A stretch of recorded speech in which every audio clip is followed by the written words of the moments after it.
de l'Observatoire. Le professeur Olivier Lafont nous raconte l'histoire de la faculté de pharmacie de Paris. Le déménagement de la salle des actes. Au cours du temps, la salle de réunion des apothicaires parisiens, conçue en 1628, était devenue la salle des actes du collège de pharmacie en 1777, puis celle de l'école gratuite de pharmacie en 1796, puis celle de l'école spéciale de pharmacie fondée en 1803 par la loi de Germinal. Elle l'était restée durant les 3 premiers quarts du XIXe siècle. Sa décoration s'était enrichie de l'accrochage de nombreux portraits.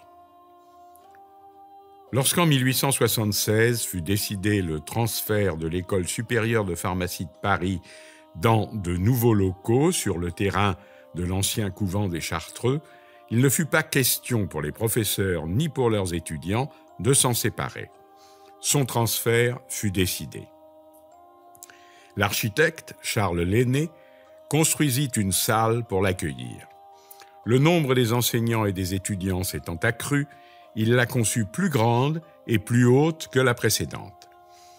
Les boiseries sculptées d'époque Louis XIII furent installées dans les nouveaux locaux.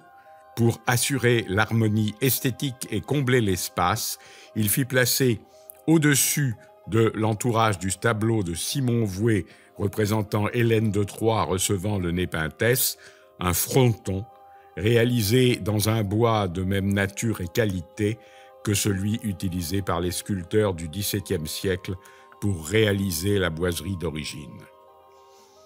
Le tableau de Noté, représentant Nicolas Well, reprit quant à lui sa place, surmontant la porte d'entrée et répondant à celui de Simon Vouet. Les 90 autres portraits furent répartis autour de la salle, garnissant tout l'espace de façon parfaitement symétrique. Entre le fond de la salle et l'estrade, où est installée la grande table en fer à cheval d'époque Empire, ont été placés les portraits des maîtres apothicaires qui exercèrent les fonctions de garde de la communauté. Élus pour 3 ans, les gardes, au nombre de 3, étaient à la tête de cette communauté. On en renouvelait un chaque année. Il y avait ainsi simultanément en fonction le garde sortant, qui n'allait pas tarder à devenir ancien garde, le garde restant, qui allait encore rester 2 ans en poste, et le garde entrant, qui effectuait sa première année. Tous ne sont pas revêtus du même costume. Certains sont uniformément vêtus de noir, alors que d'autres arborent une manche écarlate. Nous aurons l'occasion de revenir sur cette curiosité vestimentaire qui n'est pas dénuée de signification. Les plus anciens portraits datent du début du XVIIe siècle et sont contemporains de la construction des premiers locaux de la rue de l'Arbalète.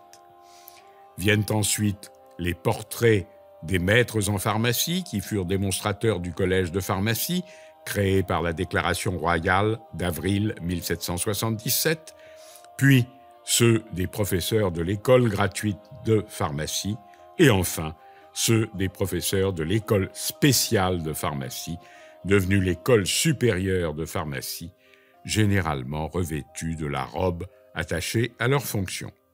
Le plus récent est celui d'Henri Moissan, alors futur prix Nobel de chimie, peint en 1900.